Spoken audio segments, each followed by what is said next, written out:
Assalamualaikum warahmatullahi wabarakatuh. Selamat siang teman-teman semua. Semoga kalian dalam keadaan sehat dimanapun kalian berada.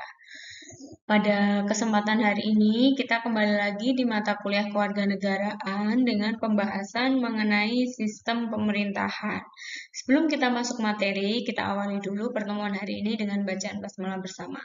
Bismillahirrahmanirrahim. Semoga apa yang kita pelajari pada siang hari ini memberikan manfaat bagi kita semua. Amin. Pada slide ini kita akan membahas mengenai apa itu pemerintahan, yaitu pengertian pemerintahan. Secara umum, pemerintahan itu identik dengan kekuasaan, yaitu membuat dan menerapkan hukum atau undang-undang pada wilayah tertentu. Nah, eh, pemerintahan itu juga bisa diartikan sebagai lembaga atau badan yang menyelenggarakan pemerintahan negara atau negara bagian atau kota dan lain sebagainya.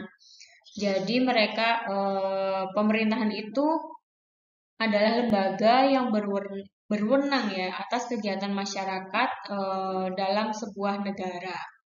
Lalu sistem pemerintahan itu sebagai sarana kelompok untuk menjalankan roda pemerintahan guna menjaga kestabilan, mencegah adanya perilaku reaksioner atau radikal dari rakyatnya sendiri. Nah, dengan demikian lahirnya pemerintahan itu memberikan pemahaman bahwa kehadiran suatu pemerintahan itu merupakan manifestasi dari kehendak masyarakat yang punya tujuan untuk berbuat baik bagi kepentingan masyarakat. Selanjutnya adalah sistem pemerintahan. Apa itu sistem pemerintahan? Biasanya sistem pemerintahan itu merupakan sebutan populer untuk bentuk pemerintahan. Hal tersebut didasari dari pemikiran bahwa bentuk negara adalah peninjauan secara sosiologis, sedangkan secara yuridis disebut bentuk pemerintahan, yaitu sistem yang berlaku yang menentukan bagaimana hubungan antara alat perlengkapan negara diatur oleh konstitusinya. Nah, sistem pemerintahan dapat disebut sebagai keseluruhan dari susunan atau tatanan yang teratur dari lembaga-lembaga negara yang berkaitan satu dengan yang lainnya, baik langsung ataupun tidak langsung menurut suatu rencana atau pola untuk mencapai tujuan negara tersebut.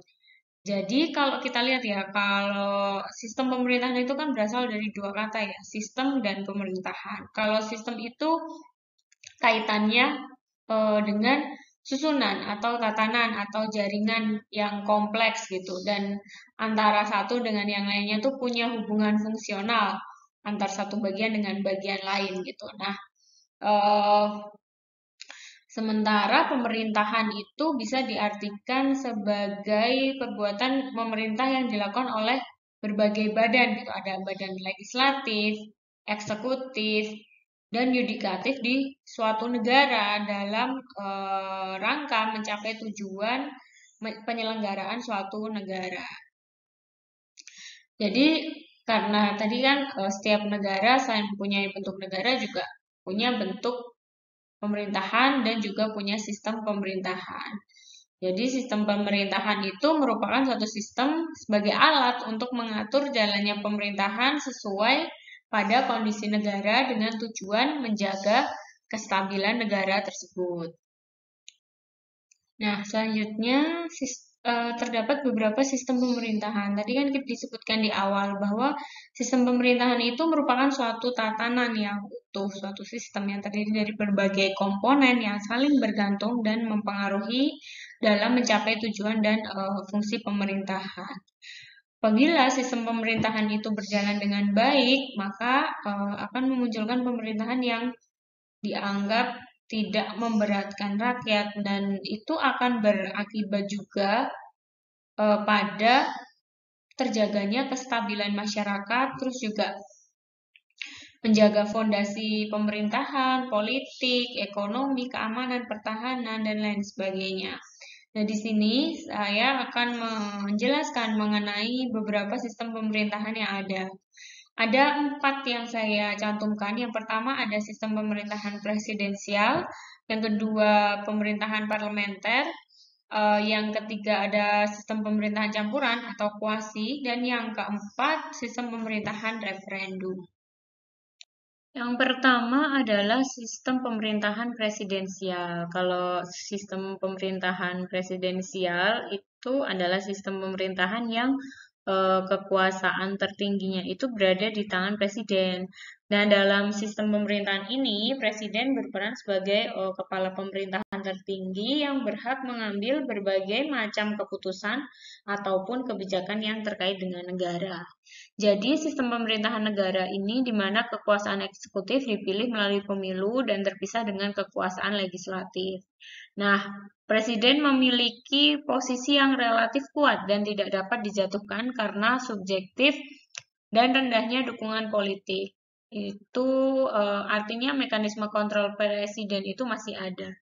Selain kepala negara, presiden juga sebagai kepala pemerintahan yang sekaligus mengetuai kabinet atau dewan menteri.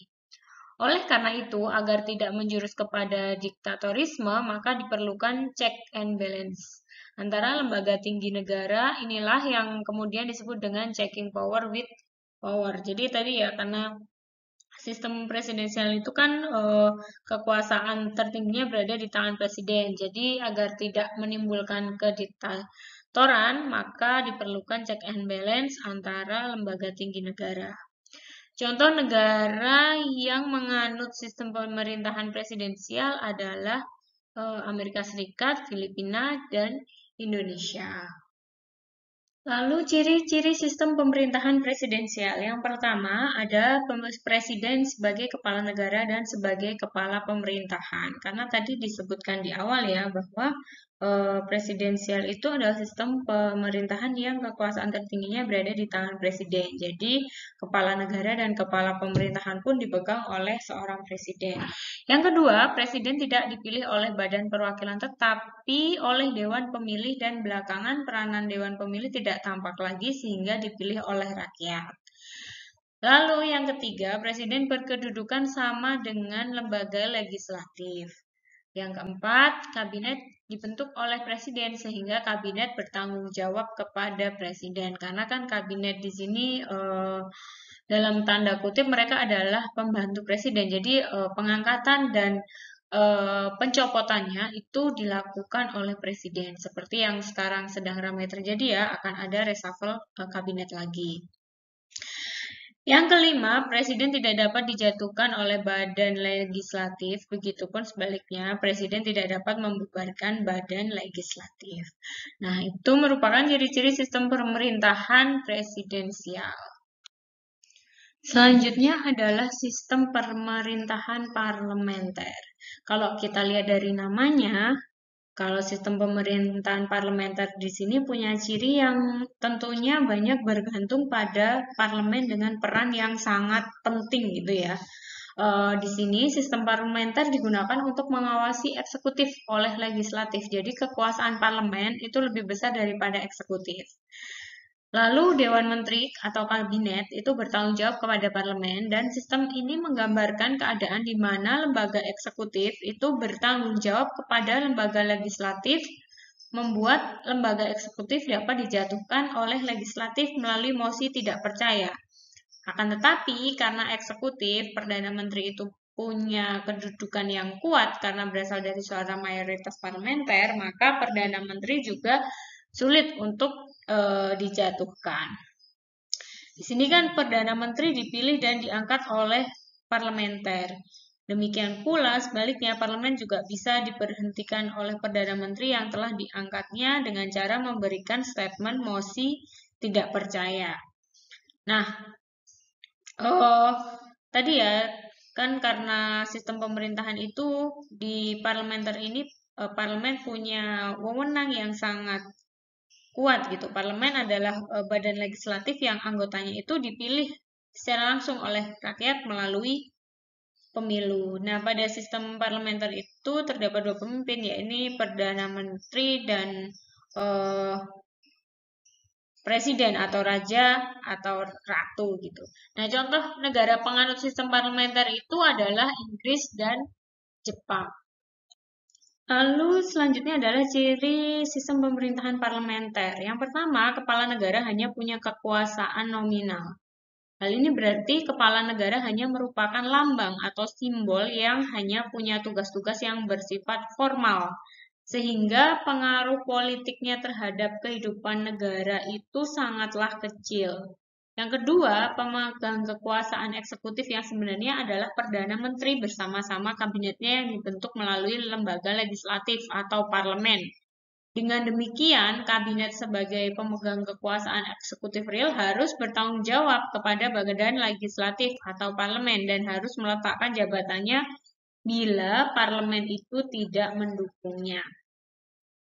Yang ketiga adalah badan legislatif itu dipilih untuk bermacam-macam periode yang saat pemilihannya ditetapkan oleh kepala negara atas dasar dari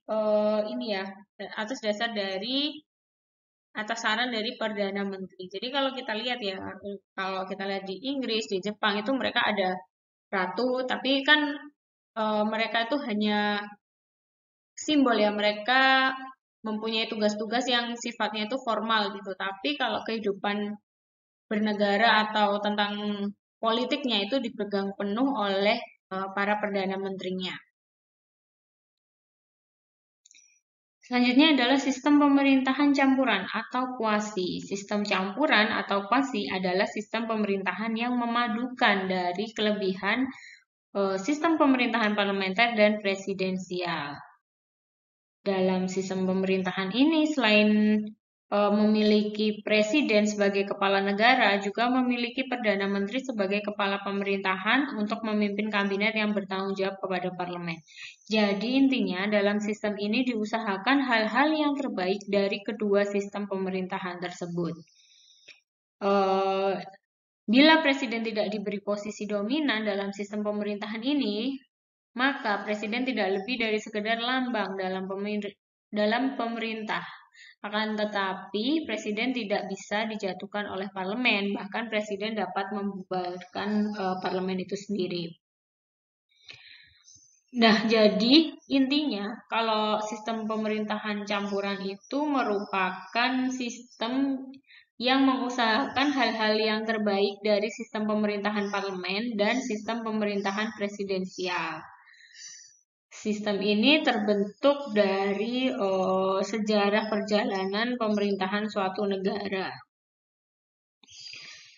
Keuntungannya dapat menimbulkan kesan bahwa jenis sistem pemerintahan terakhir ini masih mempunyai hubungan yang erat dengan sistem pertama, parlementer, dan sistem yang kedua, yaitu presidensial, yang kesemuanya itu berada dalam kerangka sistem politik demokrasi liberal atau demokrasi modern. Contoh dari negara yang menerapkan sistem pemerintahan campuran ini adalah Armenia dan Sri Lanka. Selanjutnya adalah ciri-ciri sistem pemerintahan campuran. Yang pertama, menteri-menteri dipilih oleh parlemen. Yang kedua, lamanya masa jabatan eksekutif ditentukan dengan pasti dalam konstitusi. Yang ketiga, menteri-menteri tidak bertanggung jawab baik kepada parlemen maupun kepada presiden.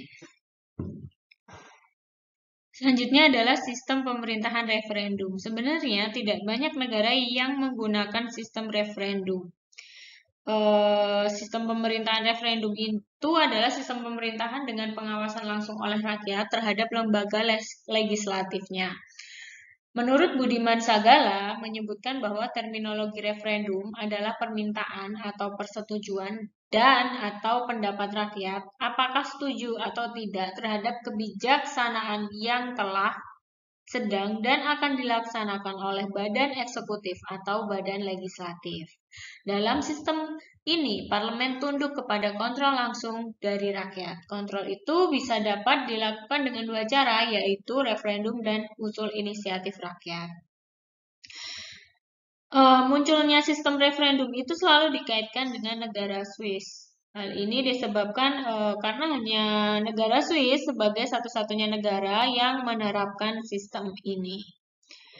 Sebenarnya sistem ini merupakan perwujudan nyata dari sistem pemerintah dengan pengawasan langsung oleh rakyat terhadap lembaga legislatif.